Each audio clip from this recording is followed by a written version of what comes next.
Welcome back to official Akhtar Rahman sir YouTube channel. विद्यार्थी मित्रांनो, आजच्या या व्हिडिओच्या माध्यमातून आपण NCERTच्या अभ्यासक्रमातून TETसाठी इतिहास, भूगोल, राज्यशास्त्र, अर्थशास्त्र या विषयाचे अत्यंत उपयुक्त हे प्रश्न पाहणार आहोत। तुम्हाला माहिती आहे की स्टेट गव्हर्नमेंटची जे सिलेबस आहे त्या सिलेबसातून फार कमी प्रश्न जे आहेत ते TETला विचारले जात आहे, म्हणून आपण आज NCERTच्या धर्तीवर आपण काही प्रश्न आणलेले आहेत आणि अत्यंत उपयुक्त हे प्रश्न असणार आहोत। सोबतच MPSCच्या पुस्तकाचा वापर सुद्धा आपण आपल्या प्रत्येक व्हिडिओमध्ये करत आहोत आणि तेच प्रश्न जे आहेत ते TETच्या परीक्षेत वारंवार विचारले गेलेले प्रश्न आहेत। तुम्ही 2013 ते 2021 पर्यंत सगळी प्रश्नपत्रिका पाहून घ्या, असेच प्रकारचे प्रश्न तुम्हाला त्या प्रश्नपत्रिकेत दिसणार आहे। तर चला मित्रांनो, व्हिडिओ सुरू करूया। व्हिडिओ सुरू करण्या अगोदर आपण जर आमच्या चॅनलवर नवीन असाल तर प्लीज चॅनलला सबस्क्राइब करा, साईडचे जे बेल आयकॉन आहे त्याला देखील प्रेस करा, जेणेकरून आपल्याला वेळेवर असेच व्हिडिओ पाहायला मिळेल। डिस्क्रिप्शनमध्ये आमच्या टेलिग्राम आणि व्हॉट्सअप ग्रुपची लिंक दिलेली आहे मित्रांनो, तिथे जाऊन आपण आमच्या टेलिग्राम आणि व्हॉट्सअप ग्रुपला सुद्धा जॉईन करू शकतात। पाहूया मित्रांनो, प्रश्न क्रमांक 1, व्हिडिओला प्लीज लाईक करा।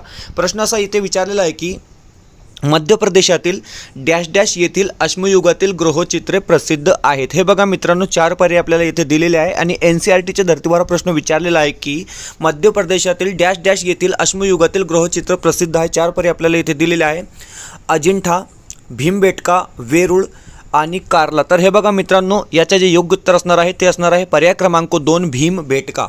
ऑप्शन क्रमांक 2 आपला योग्य उत्तर इथे असणार आहे। पाहूया प्रश्न क्रमांक 2।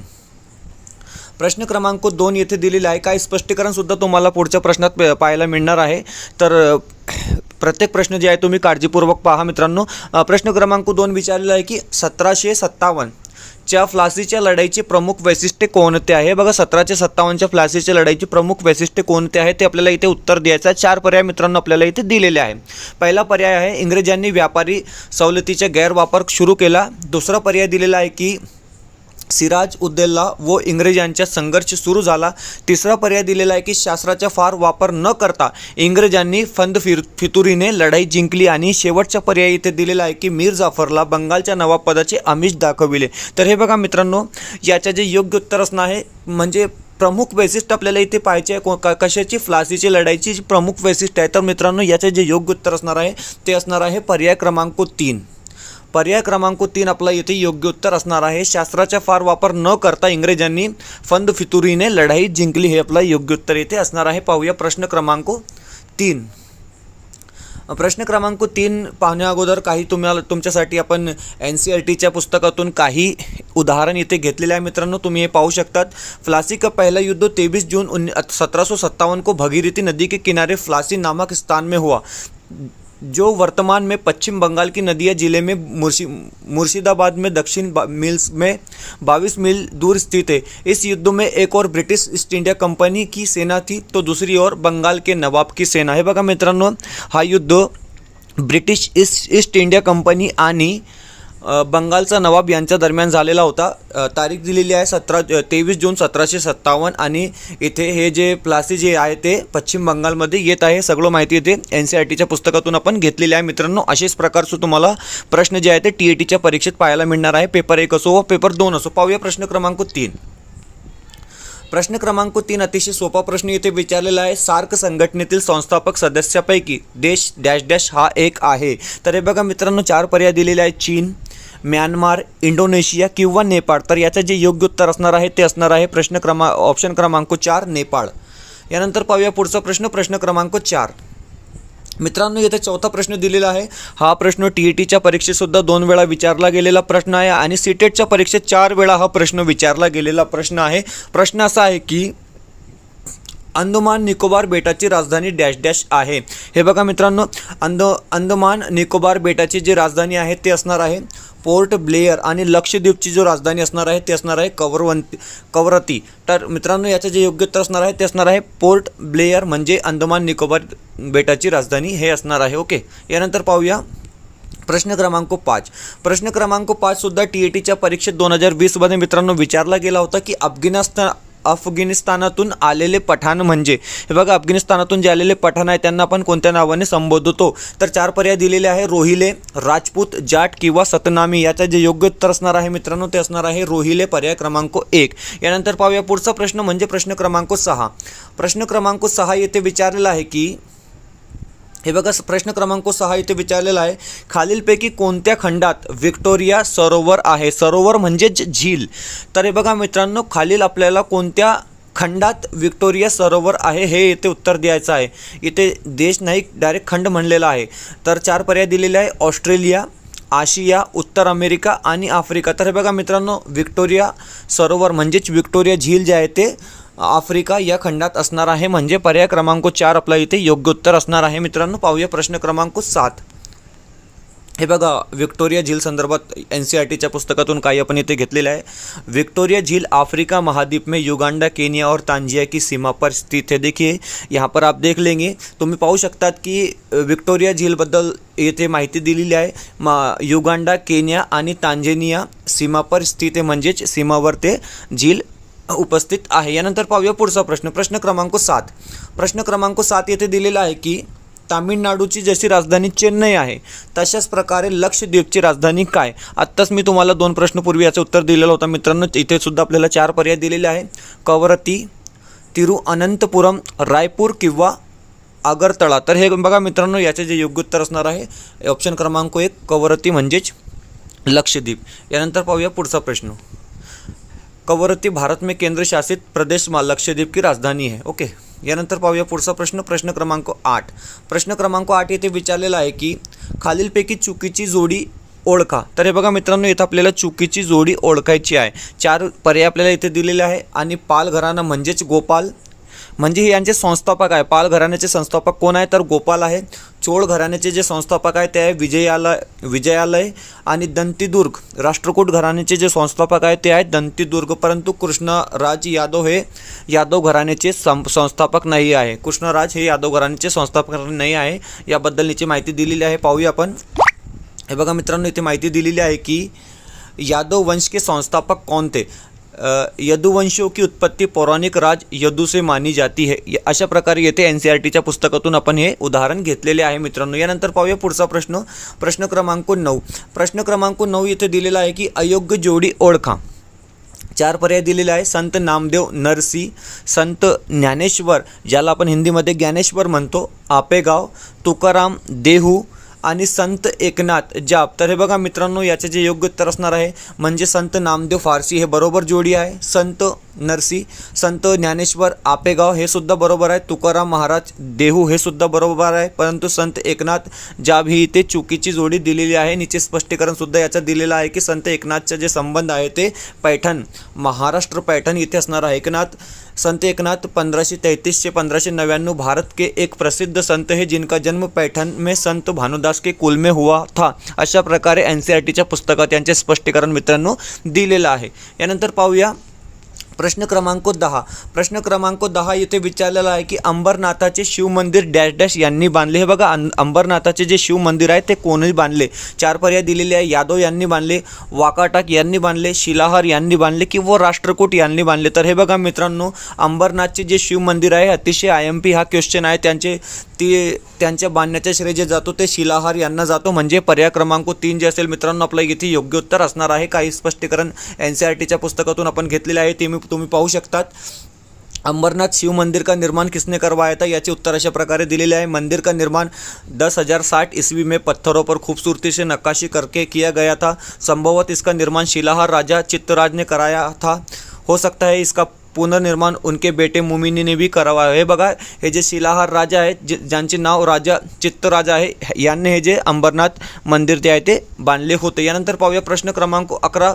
मित्रांनो, व्हिडिओ आवडत असेल तर प्लीज व्हिडिओला लाईक करा. चॅनलवर जर तुम्ही नवीन असाल तर प्लीज चॅनलला सबस्क्राईब करा. डिस्क्रिप्शनमध्ये आमच्या टेलिग्राम आणि व्हॉट्सअप ग्रुपची लिंकसुद्धा दिलेली आहे, तिथे जाऊन आपण आमच्या टेलिग्राम आणि व्हॉट्सअप ग्रुपला सुद्धा जॉईन करू शकतात. मित्रांनो, NCERT सिलेबसचा वापर आपण यासाठी करत आहोत की तुम्हाला माहीत आहे TETमध्ये SSTच्या सेक्शनला म्हणजे खूप कठीण प्रश्न विचारले जात आहे. आणि सिलेबस म्हणजे ते म्हणतात की 5वी ते 12वीचा तुम्ही सिलेबस पहा, त्यातून काही प्रश्न येणार आहे, परंतु त्यातले जास्तीत जास्त प्रश्न परीक्षेत विचारले जात नाही. ते NCERTच्या धर्तीवर तेथे प्रश्न विचारले जात आहे. आम्ही ॲनालायसिस केलेला आहे प्रश्नपत्रिकेचा आणि त्याचेच म्हणजे उदाहरण व स्पष्टीकरणासाठी आम्ही तुम्हाला NCERTच्या पुस्तकातून जे घेतलेले उदाहरण आहे ते दाखवत आहे मित्रांनो. यानंतर पाहूया प्रश्न क्रमांक 11.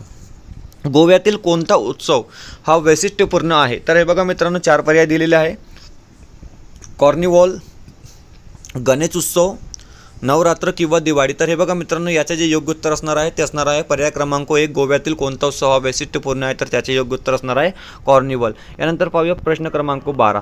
प्रश्न क्रमांक 12 येथे विचारलेला आहे की समुद्र सपाटीपासून जसे जसे उंच जावे तसे तसे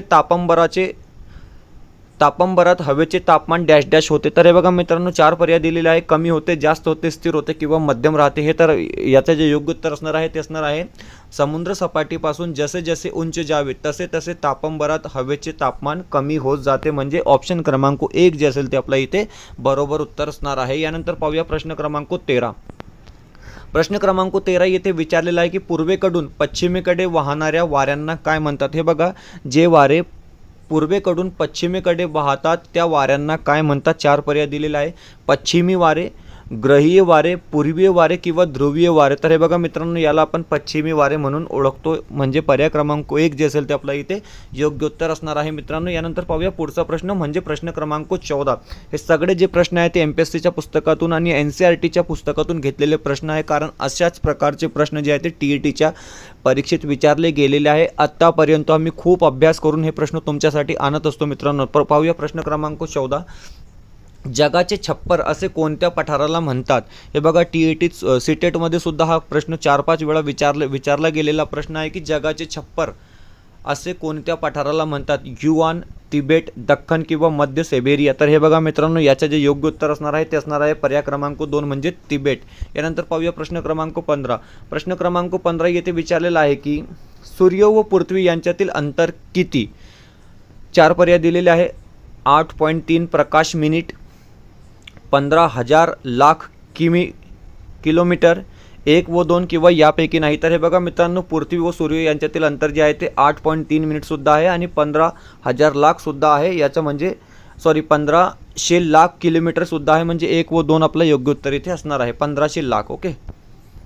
यानंतर पाहूया प्रश्न क्रमांक 16. प्रश्न क्रमांक 16 येथे विचारलेला आहे की सर्वात मोठा महासागर कोणता, ज्याला आपण हिंदीमध्ये प्रशांत महासागर सुद्धा म्हणतो. तर इथे विचारलेला आहे की सर्वात मोठा महासागर कोणता. तर हे बघा मित्रांनो, 4 पर्याय दिलेले आहे. अंटार्क्टिका, आर्क्टिक, पॅसिफिक किंवा हिंद महासागर. तर हे बघा, सर्वात मोठा जे महासागर असणार आहे ते असणार आहे पॅसिफिक महासागर, म्हणजे पर्याय क्रमांक 3 जे असेल ते आपल्या इथे योग्य उत्तर असणार आहे. यानंतर पाहूया मित्रांनो प्रश्न क्रमांक 17. प्रश्न क्रमांक 17 इथे विचारलेला आहे की भूखंड मंच म्हणजे काय. तर हे बघा, 4 पर्याय दिलेले आहे आणि भूखंड मंच म्हणजे काय आपल्याला इथे उत्तर द्यायचं आहे. किनारा, समुद्रबूड, जमीन, डोंगर किंवा यापैकी नाही. तर हे बघा, भूखंड मंच म्हणजे याला जे योग्य उत्तर असणार आहे ते असणार आहे पर्याय क्रमांक 2 समुद्रबूड जमीन, याला आपण भूखंड मंच असे म्हणतो. यानंतर पाहूया प्रश्न क्रमांक 18. प्रश्न क्रमांक 18 येथे विचारलेला आहे की मृत समुद्राची साक्षरता किती.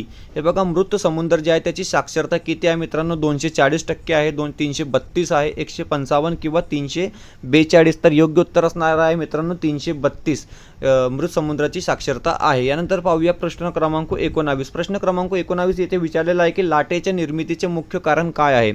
हे बघा मित्रांनो, येथे विचारलेलं आहे की लाटेच्या निर्मितीचे मुख्य कारण काय आहे. 4 पर्याय आपल्याला इथे दिलेले आहे. उष्णता, प्रकाश, वारा किंवा खोली. तर हे बघा मित्रांनो, याचे जे योग्य उत्तर असणार आहे ते असणार आहे पर्याय क्रमांक 3 म्हणजे वारा. पाहूया शेवटचा प्रश्न.